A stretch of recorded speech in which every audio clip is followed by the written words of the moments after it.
If you want to trap your opponent's king, then you need to learn how to restrict the opponent's king from escaping, ultimately leading to a checkmate. Want to know the key strategies for doing the same? Well, then let's begin. So first things first, check the opponent's king if he looks vulnerable. And how do you know if the king is vulnerable? Well, just look at the squares around him. Look at this black king over here. This king doesn't have access to all of these squares, because they are under white's control. And if you look at the other squares, most of them have been occupied by his own pieces. That means he just has this square available. Plus, he is open and out on the board. So can you find a way to check and trap him? Well, there are three ways of checking him. First is g5, second is rook takes pawn check, and third is queen to c6 check. But which one of these moves will actually work for you? So let's check them out. So, if you sacrifice your rook trying to trap the king, then this move won't work because black can simply capture your rook and then you will check again with your queen and then king can just safely move to e6. And now there is no way of trapping this king over here and you have lost a piece for nothing. So definitely the sacrifice over here is not working. Let's look at the move g5. So g5 check. So you take away the key square that this key was standing on. King goes to e6. And now queen d5 is a checkmate. Let's go back. If instead of g5 you play queen to c6, then black queen will have to block this check. And now what do you play? Well, you give another check to this king. g5 check. King moves to e7. And now can you checkmate this game? Well, the answer is rook to e8, checkmate. So when you deliver a check, you put the opponent's king immediately into danger. So never be afraid to check the king if he looks vulnerable. Let's move on to tip number 2. Try to restrict the king's mobility as much as you can. Just look at this situation on the board. Here, both the players are trying to queen their passed pawns. And in this race, white makes a mistake of playing rook to c2. What he's trying to do is, he's trying to protect this passed pawn so that he can push him safely further down the board. But this move immediately loses for white. Can you find the winning move for black?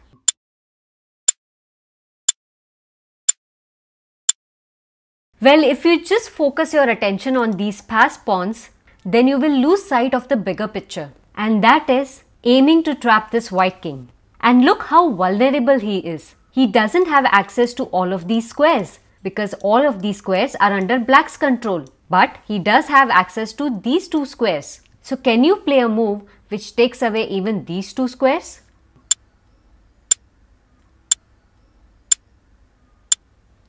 So the winning move over here is rook b3. And now after this move, the white king doesn't have access to even these two squares. Look how badly he's stuck on the center of the board. He's totally become immobile. He can move anywhere. And now black is threatening to checkmate white in his next turn by playing f5. If here now white pushes his pawn, then f5 would be a checkmate. Let's go back. So white has to do something to stop this f5 checkmate. So he might play g4 so that if you play f5, this pawn can capture with a check to your king. And now you can play g6, supporting the advance of your f pawn with your g pawn. And now what can white do? Doesn't matter what move he plays here, whether he plays c6 or h3 or h4 or rook to c3, sacrificing his rook. Any of these moves doesn't help because white is simply gonna lose this game. Let's say he sacrifices, so you capture the rook. And now what can he play? Maybe he can try h3 or h4. Let's say he plays h3. And now you play the crushing f5. Pawn takes pawn, checkmate. So always aim to limit the king's options by controlling the squares around it. Place your pieces strategically to block the escape routes and restrict the king's movement. Moving on to tip number 3. Try to weaken the pawn structure around the king. And the correct time to weaken the pawn structure, which is trying to protect the king, is by first looking at the direction to which your pieces are pointing. Just look at all of your pieces. This knight is aiming towards the king. If this knight moves out of this diagonal, then this bishop can eye this h7 pawn, which is the king side pawn. This rook is already on the third rank and can come to any one of these squares in order to attack the black king. This queen is ready to jump either on g4 or h5 or even f3 if needed. Your dark squared bishop is eyeing this diagonal which aims towards the opponent's king side. So considering this position of your pieces, you can now start making a plan to break open this king side position. So what should white play over here? So white should first aim to remove this defender of this pawn and also a key piece in the king side army. So knight takes f6 check. If black is careless and captures the knight back with his pawn, then this would open up the g file, exposing the black king to the white's army, and white can now take advantage of this by sacrificing his bishop to the h7 square. If king captures, then this opens up the h file as well. So rook h3 check, king goes to g8 or g7 or g6, doesn't matter, because queen g4 will end the game. So let's go back. So after bishop captures pawn, if king doesn't capture this bishop and instead goes on the h8 square, then white can now play queen to h5, black plays f5, now you can play rook to g3, black will now play bishop to f3, attacking the queen as well as sacrificing his bishop, but queen can now move to h6, and now bishop g5 attacking the queen one more time, and now rook takes bishop, f6 attacking the rook, and now bishop takes f5 check, queen comes on h7, and now queen takes h7 is a checkmate. So let's go back. So after knight takes knight, black cannot capture with his pawn. So he was obviously captured back with his bishop. But now since the defender of this weak h7 pawn is off the board, so now you can disrupt black's pawn structure by sacrificing your bishop on the h7 square.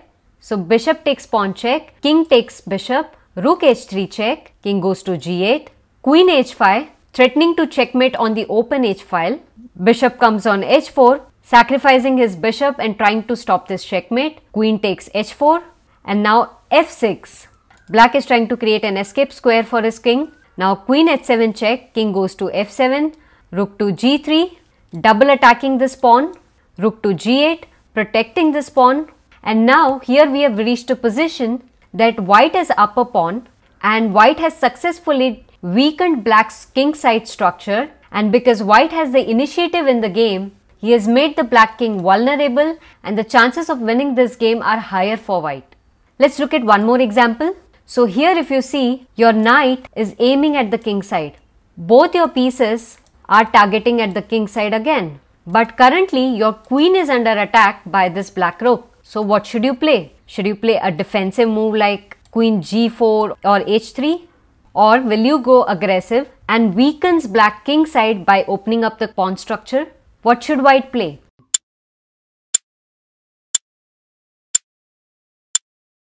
So the winning move over here is knight f6 check. If king takes, then rook g3 check, king goes to h8, and then queen takes f6 would be a checkmate. Easy, right? Let's go back. And let's say if in this scenario, if the king doesn't take this knight and rather chooses to go on h8 square, then queen h7 would be a checkmate. Tip number 4. Try to open up files and diagonals for your attackers. And this can be achieved by either exchanging pawns or by sacrificing your pieces. So here in this situation, the material is equal. But if you look at white's pieces, they are all pointing towards the black's king side. Look at this. So can you open up a file by sacrificing a piece?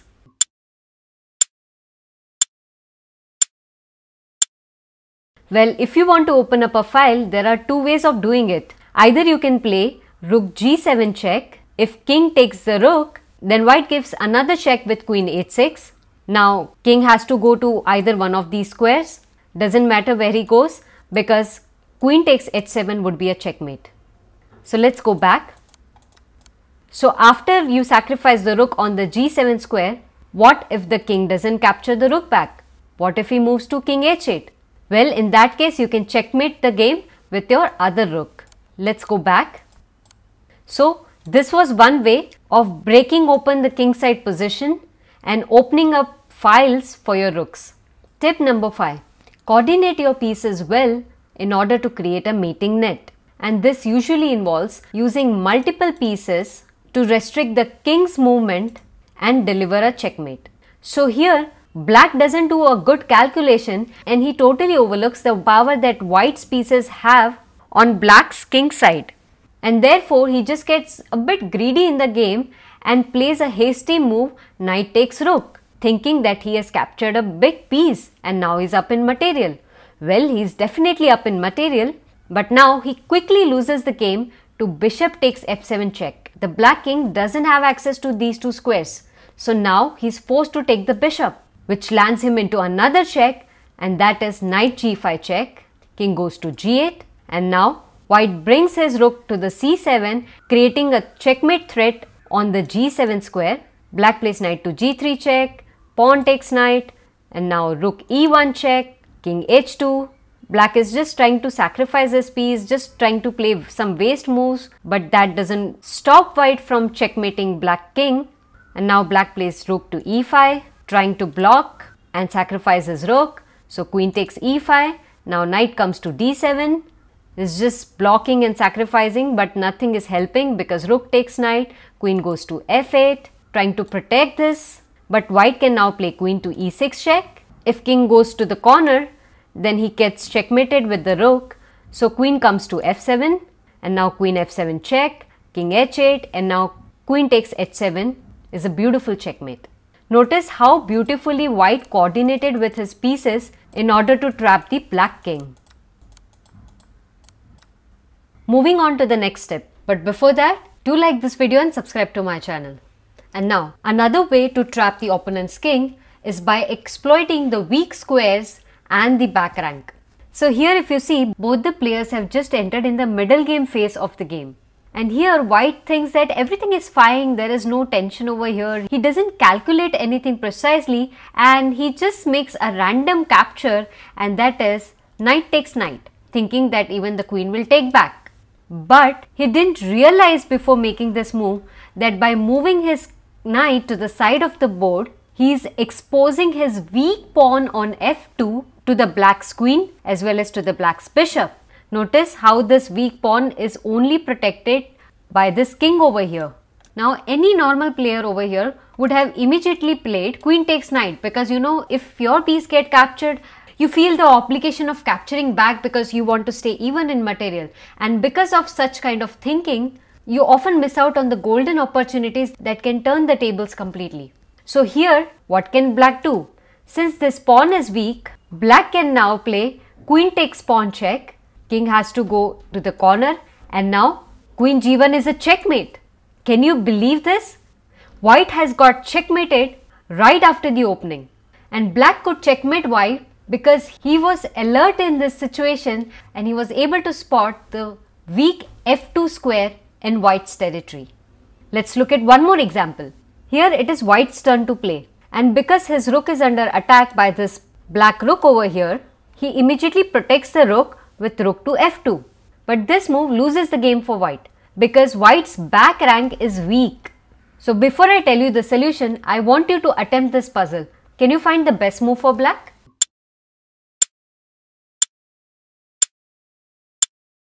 So if black captures this rook, then white will capture back, and then black would not get any advantage of this weak back rank of white.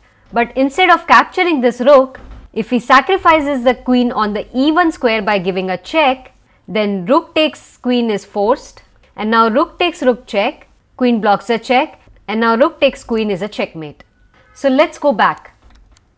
So now that you know how white gets mated by if he plays the rook on f2 square. So when you are in such critical position, you should not play any move without analyzing. You should spend some time and evaluate the different move options that you have. So here what other moves were possible? Well, the good moves could have been this rook coming to this square, or either this rook coming to this square, or even queen b5 check would have worked because then she would have been able to protect this rook. But white did not analyze any of the move options that were available, and he just hastily played the move rook f2, and that's why he lost the game. And because black already had an eye on this weakness, black could exploit it and checkmate the game. And now moving on to the last step of the day, and that is continue putting pressure if you want to achieve the final checkmate. So here black is putting a tremendous pressure on white because he has 3 passed pawns, and this pawn on the a file is about to queen itself. But fortunately it is white's turn in the game and he has to play something active. So how can he put pressure on the black's king? Can you find the best move?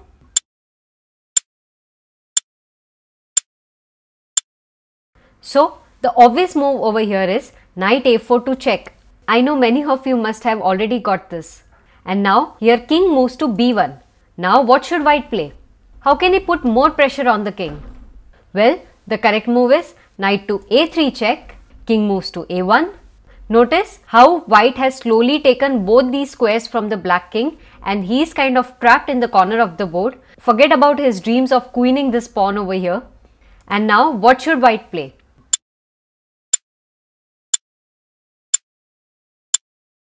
So here any of the knight moves doesn't help white in doing anything. So if white wants to increase the pressure on black, white has to play his king. But the question is where? On which square should the king go? Should he go to this square or this square?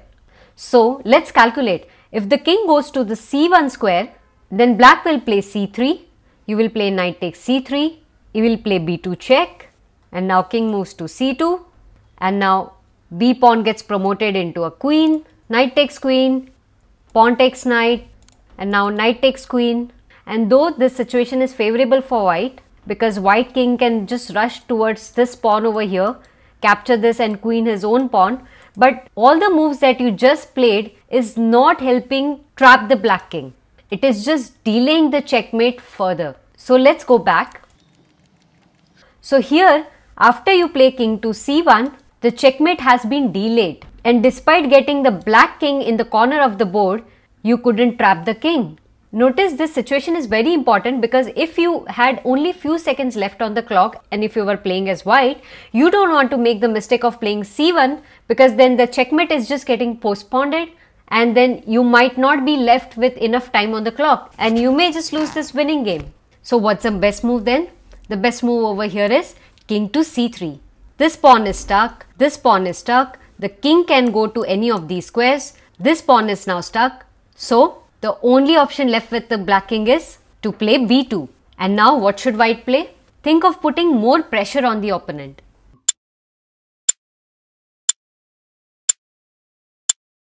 I know most of you might have thought of capturing this pawn, but then this stalemates the game immediately. So the winning move over here is knight c2 check. King goes to b1. Again, instead of trying to capture this pawn, you have to take away the escaping squares of the king, which is this one. So the correct move is king d2, taking the control of this square. So since king cannot move, he can either play c3, in which case he'll get captured, or he can try to promote this a pawn. Let's say if he promotes the a pawn, then knight c3 is a beautiful checkmate. Let's go back. And if he tries to check the white king, then knight takes c3 is a checkmate again. So let's go back. So notice how this move was so important. Instead of trying to focusing on getting more material, white was focused on taking away the key squares and maintain that pressure of checkmating the black king. So once when you start attacking your opponent's king, make sure that you maintain the pressure, you continue to attack and you do not play any moves that slows down your attack. Now, if you want to master your skills in trapping the opponent's king, then you should join the channel's membership program. And now, here is the question of the day for you. Here it is white's turn to play and you have to tell me all the moves that you can play in order to trap the black king. Let me know your answers in the comments box and I'll see you in the next video.